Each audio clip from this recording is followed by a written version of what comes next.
Hello gate aspirants. तो आज हम बात करने वाले हैं हमारे non homogeneous system of linear equation के बारे में। तो चलिए शुरू करते हैं। पिछली वीडियोस में हमने देखा था कि non homogeneous system of linear equation क्या होते हैं, इसके अंदर नॉन होमोजीनियस और होमोजीनियस सिस्टम ऑफ इक्वेशंस कैसे बनते हैं, क्या रिक्वायरमेंट्स होती है, कंसिस्टेंट क्या होता है, इनकंसिस्टेंट क्या होता है। ठीक है, तो आज हम बात करेंगे कि non homogeneous system of equation actually में क्या होते हैं। तो चलिए फिर शुरू करते हैं आज की वीडियो। तो जैसे कि मैंने आपको बताया कि अगर कोई भी इक्वेशन, ठीक है, आपको ax इक्वल टू बी के फॉर्म में दिया हुआ है, ठीक है, तो इसका मतलब है कि वो किसके बारे में बात कर रहा है, आपको वो बोल रहा है कि भाई सिस्टम जो भी है वो आपका क्या है, non homogeneous system of equation है ना। ठीक है, और अगर ये आपका ax इक्वल टू बी मतलब non homogeneous system of equation की बात कर रहा है। अगर सपोज आपको ax इक्वल टू 0 दिया है, तब वो आपको बोल रहा है कि भाई ये सिस्टम क्या है, आपका homogeneous system of linear equation है। ठीक है, तो यहाँ पे हम बात कर रहे हैं non homogeneous system of linear equation की। ठीक है, तो यहाँ पे जो आपका a होता है वो क्या होता है, a ये आपकी कोएफिशिएंट मैट्रिक्स होती है ना। कोएफिशिएंट मैट्रिक्स होती है जो कि किसके फॉर्म में होती है, कुछ इस तरीके के फॉर्म में होती है, m क्रॉस n के फॉर्म में होती है, ए मैट्रिक्स जो आपकी होती है ना। फिर जो आपकी यहाँ पे x होती है वो क्या होती है आपकी, हम उसे बोलते हैं वेक्टर और अननोन मैट्रिक्स। ठीक है, वेक्टर और अननोन मैट्रिक्स आप इसे बोलते हैं, वेक्टर मैट्रिक्स और अननोन मैट्रिक्स। ये किस फॉर्म में होती है, ये आपकी always 2x1, 3x1, 5x1 that is n×1 के फॉर्म में होती है। मतलब आप इसे कॉलम मैट्रिक्स भी बोल सकते हो, बिकॉज ये हमेशा कॉलम जो होता है वो आपका एक ही होता है, बट ऑलवेज जो आपकी रोज होती है बस वो इंक्रीज या डिक्रीज होती जाती है इक्वेशन के हिसाब से। ठीक है, इसी तरीके से आपका यहाँ पे बी है, बी भी क्या है आपका, हम इसे क्या बोलते हैं, अननोन और कांस्टेंट मैट्रिक्स भी बोलते हैं। ठीक है,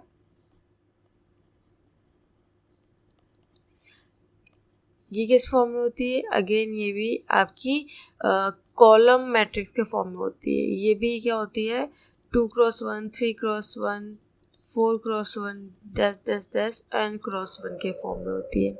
ठीक है, तो यहाँ पे जो आपका m×n है, ये m जो होता है यही क्या होता है, ये आपकी रो होती है, मैंने आपको पहले बताया। एंड जो n है वही आपकी क्या है, कॉलम है। तो यहाँ पे आपके 3 केसेस निकल के आते हैं आपकी कोफिशिएंट मैट्रिक्स के लिए। क्या, या तो रो कॉलम के बराबर हो सकती है, मतलब m इक्वल टू n है ना। दूसरा क्या हो सकता है, m या तो बड़ा हो सकता है n से, मतलब आपकी रो बड़ी हो सकती है आपके कॉलम से, या तो भाई आपकी रो छोटी हो सकती है कॉलम से, है ना। यही 3 केसेस यहाँ पे बनते हैं, चौथा केस और कोई नहीं बनेगा। तो ये चीज़ें आपको यहाँ पे ध्यान रखनी है। ठीक है, फिर एक बात आती है कि भाई मैंने आपको ये सारी चीज़ें पहले भी बताई हैं, बट यहाँ पे मैं आपको अगेन रिपीट कर रही हूँ। जो यहाँ पे आपका m है वही आपकी क्या होती है, रोज होती हैं, एंड यही क्या होती हैं, आपकी इक्वेशंस को बताती हैं, है ना।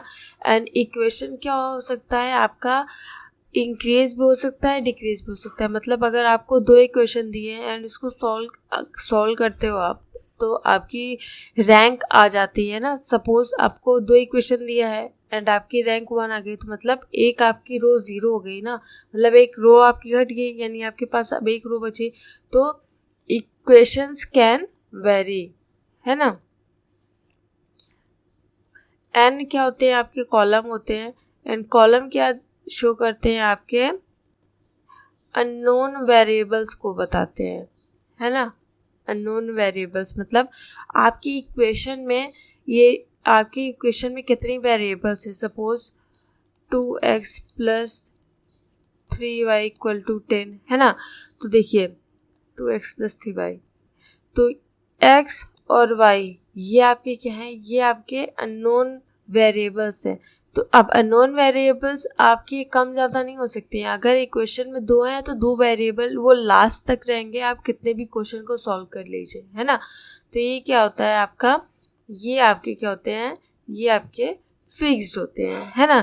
जो आपके कॉलम, जो अननोन वेरिएबल्स होते हैं, है ना, वो आपके फिक्स्ड होते हैं। एंड जो इक्वेशंस होते हैं वो आपके वेरी कर सकते हैं, मतलब गिवन जो आपको दिए हैं इक्वेशंस उससे ज़्यादा कभी नहीं हो सकते, भले उससे कम हो जाए, है ना।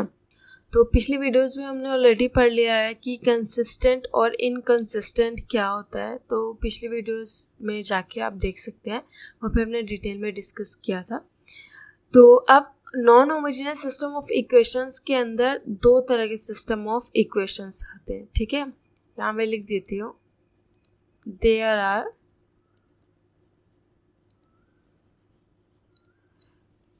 To type of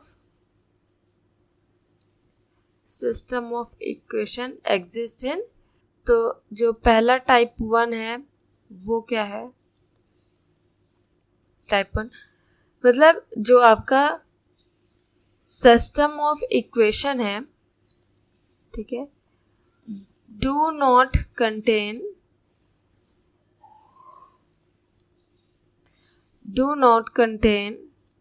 any unknown parameter, ठीक है। और टाइप 2 क्या है, again system of equation contains unknown parameter, ठीक है। यही 2 टाइप के आपको इक्वेशन मिलेंगे आपको non homogeneous system of equation के अंदर। तीसरा टाइप कोई नहीं मिलेगा। अब यहाँ पे बात आ रही है कि ये अननोन पैरामीटर जो मैं वर्ड यूज़ करी उसका मतलब क्या है कि इक्वेशंस के बीच में आपको कहीं पे लिख दिया रहा है कि अल्फ़ा, गामा, बीटा या ए बी सी, कुछ भी इस तरीके के आपको वेरिएबल्स मिल सकते हैं इक्वेशंस के फॉर्म में। जैसे एग्जांपल मैं आपको दूँ, जैसे 5x + 6y + 8z = 10, फिर आपको बोला यहाँ पे 5y - alpha 6 = 0 and again 7z = 10। तो इस इक्वेशन में देखिए आप, यहाँ पे आपको एक अननोन वेरिएबल मिला है जो कि क्या है, आपका अल्फ़ा है ना। अगर हम इसे मैट्रिक्स के फॉर्म में लिखें तो ये मैट्रिक्स किसके फॉर्म में है आपका, देखिए ये आपके फॉर्म में है ax = b के फॉर्म में। किसके फॉर्म में है, ax = b के फॉर्म में ये आपकी इक्वेशन दी हुई है। देखिए 5 6 8 है ना, फिर 0 5 - अल्फ़ा, सॉरी यहाँ पे आपका अल्फ़ा z होगा, है ना। सो माइनस अल्फ़ा अगेन 0 0, ये हो गया आपका 7, और ये आपकी देखिए क्या है 10 0 10, है ना। तो देखिए जो ये वैल्यू है, ये मैट्रिक्स है, ये आपकी A है, एंड जो ये है ये आपकी क्या है, B है ना। एंड इस मैट्रिक्स को अगर हम कुछ इस तरीके से लिख दें A B, एंड इसे हम किसी तीसरी मैट्रिक्स के अंदर लिख दें तो यही मैट्रिक्स आपकी क्या कहलाती है, ऑगमेंटेड मैट्रिक्स। ऑगमेंटेड मैट्रिक्स ये बहुत इंपॉर्टेंट मैट्रिक्स है आपके non homogeneous system of equation के अंदर। अगर हम किसी 2 मैट्रिक्स को कंबाइन करके किसी तीसरे मैट्रिक्स के अंडर लिख दें तो वो आपकी क्या बन जाती है, ऑगमेंटेड मैट्रिक्स बन जाती है, जैसा कि हमने यहाँ पे किया है ना। तो ये किसी और मैट्रिक्स के अंदर आ गई, इसका मतलब ये किस फॉर्म में हो गई आपकी, C = AB मैट्रिक्स के फॉर्म में। तो इस मैट्रिक्स को हम क्या इस मैट्रिक्स के फॉर्म में लिख सकते हैं, बिल्कुल लिख सकते हैं। ये मैट्रिक्स, ये लाइन मैंने बस आपको इसलिए खींची है ताकि आपको क्वेश्चन सॉल्व करते टाइम बस ये पता रहे कि आपकी A मैट्रिक्स कौन सी है और B मैट्रिक्स कौन सी है, एंड टोटल जो C मैट्रिक्स है वो क्या है। तो देखिए जो ए मैट्रिक्स है आपकी यहाँ पे वो 3x3 है ना, देखिए 9 एलिमेंट्स है। बट अगर आपसे कोई पूछे कि भाई सी मैट्रिक्स क्या है, तो सी मैट्रिक्स आपकी क्या है, ये पूरी आपकी सी मैट्रिक्स है। इसका मतलब सी मैट्रिक्स आपकी क्या है, 3x4 के फॉर्म में। देखिए ना 1 2 3 3 रो है एंड 1 2 3 4 आपके कॉलम्स है। तो जो सी है, सी मैट्रिक्स है, वो किस फॉर्म में है, 3x4 के फॉर्म में है, राइट। तो यहाँ से हमने ये देखा कि आपके दो टाइप के सिस्टम ऑफ इक्वेशन आपको आएंगे होमोजेनियस सिस्टम ऑफ इक्वेशन के अंदर। टाइप 1 क्या है कि कोई भी अननोन पैरामीटर नहीं दिया हो, सिंपली आपको इक्वेशंस दिए हो, ठीक है। एंड दूसरा कि कोई अननोन पैरामीटर कंटेन किया हो, जैसे alpha beta gamma A B C. मतलब जैसे यहाँ पे मैंने आपको एग्जांपल दिया है ना, यहाँ पे आपको एक्स वाई जेड वेरिएबल दिया था, जो गिवन वेरिएबल्स है उसके अलावा कोई डिफरेंट वेरिएबल आपका ऐड किया हो इक्वेशन में, है ना, वही आपका क्या होता है, अननोन पैरामीटर। तो यहाँ पे अल्फा था, अल्फा यहाँ पे कोई वैल्यूज नहीं थी, तो ये डिफरेंट वेरिएबल था। तो इसका मतलब ये क्या है, अननोन पैरामीटर कंटेन किया हुआ, यानी ये किस फॉर्म का है, ये टाइप 2 की इक्वेशन है ना। एंड इसके बाद यहाँ पे मैंने आपको बताया कि ऑगमेंटेड मैट्रिक्स क्या होती है। गिवन मैट्रिक्स को अगर आप कुछ इस तरीके के फॉर्म में लिख देते हो तो ये आपका क्या बन जाता है, ऑगमेंटेड मैट्रिक्स। ओके, तो अब पॉसिबल सोल्यूशन की बात कर लेते हैं। Non homogeneous system of equations के अंदर हमने बात की थी कंसिस्टेंट और इनकंसिस्टेंट। सॉरी, प्रीवियस वीडियोस में हमने इन दोनों के बारे में बात की थी। तो आप इस वीडियो के पहले वाले वीडियोस को देखेंगे तो वहाँ से आपको एकदम अच्छे समझ में आ जाएगा कंसिस्टेंट और इनकंसिस्टेंट क्या है, ठीक है। तो अब हम यहाँ पे बात करने वाले हैं टेस्ट ऑफ कंसिस्टेंसी, ठीक है। और आप सिंपली इसे भी बोल सकते हो कि कितने पॉसिबल सोल्यूशन एग्जिस्ट करते हैं आपके non homogeneous system of equation के अंदर, हम वो देखने वाले हैं, ठीक है। तो केस 1 कंसिस्टेंसी के बारे में डिस्कस करेंगे, फिर हम इनकंसिस्टेंसी के बारे में डिस्कस करेंगे, ठीक है। पहले हम बात करेंगे कि हमारा सिस्टम कंसिस्टेंट है कि नहीं है, ठीक है, कंसिस्टेंट, ठीक है। तो अब इसके अंदर आपकी दो चीज़ें आती हैं। पहला तो या तो आपका जो गिवन इक्वेशन है वो क्या हो, कंसिस्टेंट हो, और उसके साथ क्या हो, यूनिक सोल्यूशन आपको प्रोवाइड करता हो, ठीक है। अब इसका क्या मतलब है, कंसिस्टेंट भी और यूनिक सोल्यूशन भी आपको प्रोवाइड करता। इसका मतलब ये कि अगर आपकी गिवन इक्वेशन की रैंक है ना, जो रैंक है वो किसके बराबर हो, आपके सी के बराबर हो, ठीक है। एंड ये किसके बराबर हो, आपका एन यहाँ पे क्या है, नंबर ऑफ वेरिएबल्स है, ठीक है।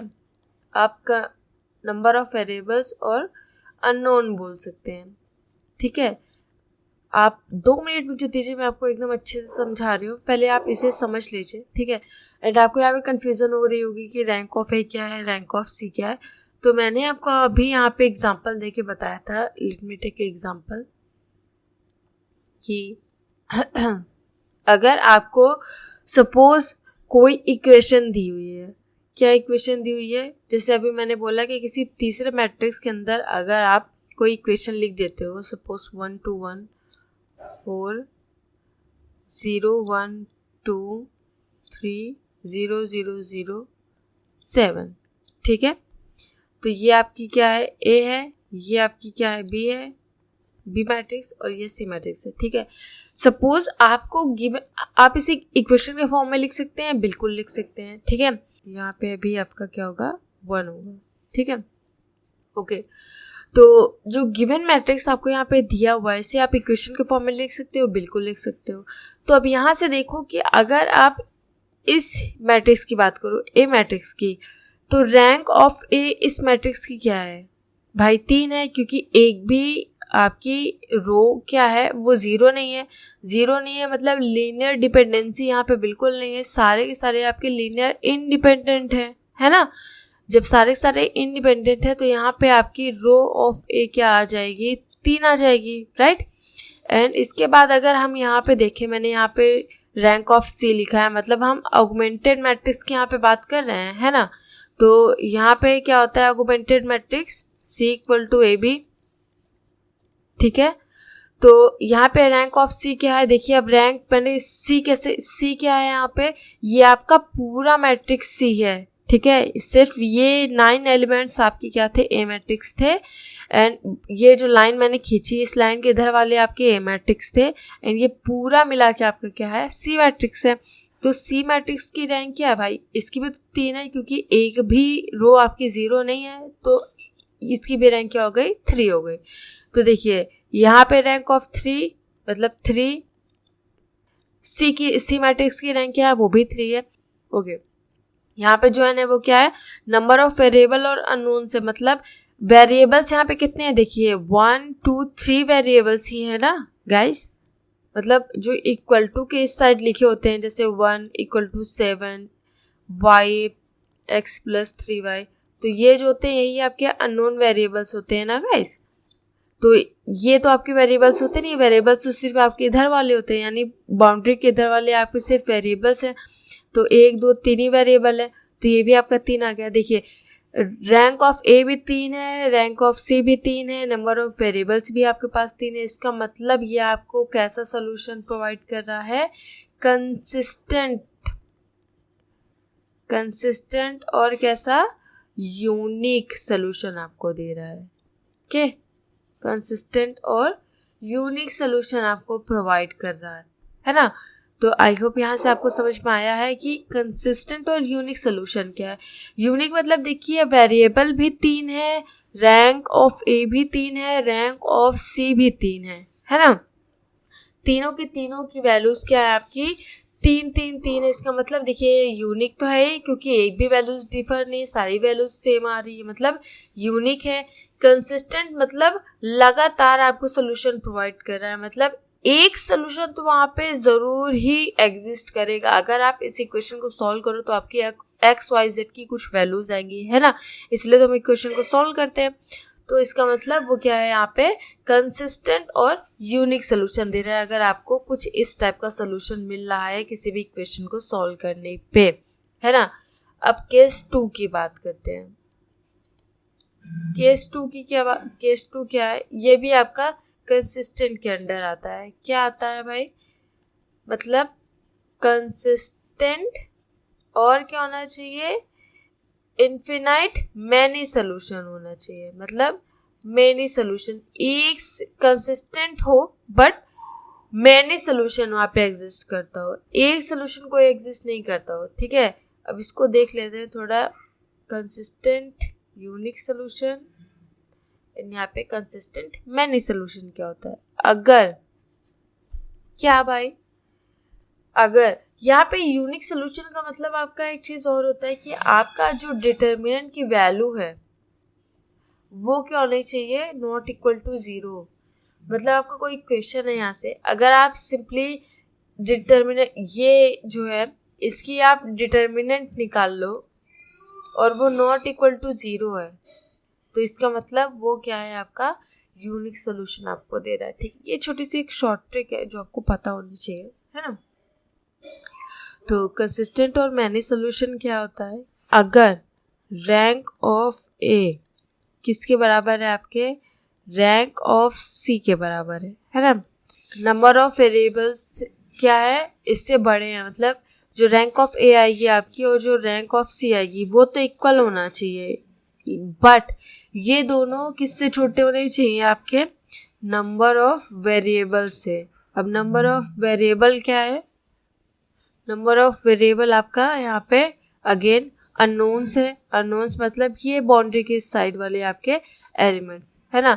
तो यहाँ से अगर आप देखो, अगर यहाँ पे मैं सपोज 0 कर दूँ तो रैंक ऑफ ए आपकी यहाँ पे क्या हो जाएगी। अब देखिए यहाँ पे रैंक क्या हो गई, एक रो आपकी पूरी की पूरी 0 हो गई, एक रो पूरी की पूरी 0 हो गई। इसका मतलब क्या हुआ, आपकी लीनियर डिपेंडेंट रो यहाँ पे आ गई ना, लीनियर डिपेंडेंसी की बात आ गई। तो एक रो आपकी क्या हो रही है, पूरी की पूरी डिपेंड हो रही है, दो रो आपकी लीनियर इंडिपेंडेंट है, मतलब यहाँ पे जो रो आ रही है वो क्या आ रही है आपकी, दो आ रही है। इसी तरीके से आपकी रैंक ऑफ सी, मतलब यहाँ पे भी जीरो हो जाएगा आपका, let me make it zero again. जो रैंक ऑफ सी है आपकी वो भी क्या है यहाँ पे 2 है। बट देखिए नंबर ऑफ वेरिएबल्स की यहाँ पे बात हो रही है, नंबर ऑफ वेरिएबल्स यहाँ पे अब कितने हैं, यहाँ पे देखिए नंबर ऑफ वेरिएबल्स तो 3 ही है ना, वेरिएबल्स तो कम हो नहीं सकते हैं। जैसे कि मैंने आपको अभी बताया था, इक्वेशंस आपके गिवन इक्वेशंस आपके कम हो सकते हैं, ज्यादा कभी नहीं हो सकते। तो गिवन इक्वेशन हमें यहाँ पे 3 थे, बट हमने इसको सॉल्व किया तो एक रो क्या हो गई, पूरी पूरी जीरो हो गई। इसका मतलब हमारे पास सिर्फ अब यहाँ पे 2 इक्वेशन बची। तो 2 इक्वेशन का मतलब है कि रैंक यहाँ पे 2 हो गई। सेम यही सी मैट्रिक्स के साथ हुआ, बट नंबर ऑफ वेरिएबल्स कितने हैं यहाँ पे, नंबर ऑफ वेरिएबल्स तो 3 ही होंगे ना, वो कभी आपके कम नहीं हो सकते हैं। तो इस तरीके की मैट्रिक्स, अगर इस तरीके की कंडीशन आपको मिलती है आपके इक्वेशन को सॉल्व करने पे, तो ये आपको किस तरीके का सोल्यूशन दे रहा है, कंसिस्टेंट और मैनी सोल्यूशन आपको प्रोवाइड कर रहा है, राइट, कंसिस्टेंट और मैनी सोल्यूशन। ठीक है, एंड यहाँ पे मैनी सोल्यूशन से क्या मतलब है कि अगर डिटर्मिनेंट ऑफ, ठीक है, डिटर्मिनेंट ऑफ की ए मैट्रिक्स का, डिटर्मिनेंट ऑफ ए मैट्रिक्स आपका 0 हो जाता है। ठीक है, यहाँ पे देखिए यूनिक में क्या था, जब डिटर्मिनेंट नॉट इक्वल टू 0 हो, इसका मतलब सिंपली आप वहाँ पे बोल दो भाई ये कंसिस्टेंट और यूनिक है। एंड गिवन इक्वेशन का डिटर्मिनेंट आपका 0 हो जा रहा है, तो इसका मतलब वो क्या है, वो इनफिनाइट मैनी सोल्यूशन आपको प्रोवाइड कर रहा है, राइट।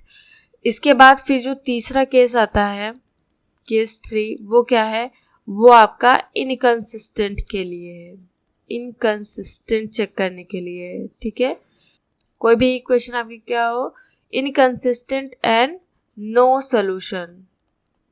अब यहाँ पे नो सोल्यूशन से आपको थोड़ा थोड़ा आइडिया मिल होगा भाई एक भी सोल्यूशन नहीं हो, मतलब जब रैंक ऑफ ए आपकी नॉट इक्वल टू किसके, रैंक ऑफ सी के, भाई वहां सिंपली आप बोल दो भाई ये जो इक्वेशन है आपकी वो क्या है, इनकंसिस्टेंट और नो सोल्यूशन। इसका क्या मतलब है, मतलब अगर आपको कोई भी इक्वेशन दिया हुआ है, सपोज 1 2 1 4 0 1 2 3 0 0 0 7, तो ये आपकी ए मैट्रिक्स है और ये पूरी आपकी सी मैट्रिक्स है।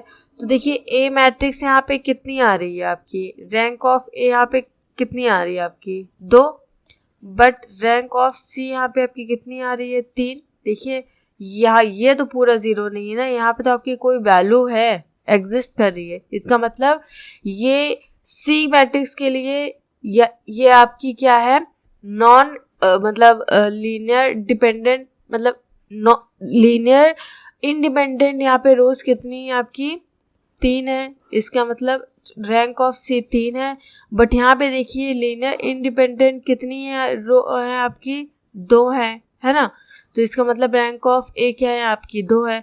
तो ये दोनों एक दूसरे के इक्वल नहीं है ना, ये दोनों एक दूसरे के इक्वल नहीं है। तो इसका मतलब क्या हुआ भाई, ये इक्वेशन, ये जो क्वेश्चन सिस्टम ऑफ इक्वेशन था ये आपका कैसा है, नो सोल्यूशन एंड इनकंसिस्टेंट है। ठीक है, तो आई होप गाइस यहाँ से आपको समझ में आ गया है कि भाई कंसिस्टेंसी क्या है, इनकंसिस्टेंसी क्या है आपकी non homogeneous system of linear equation के अंदर।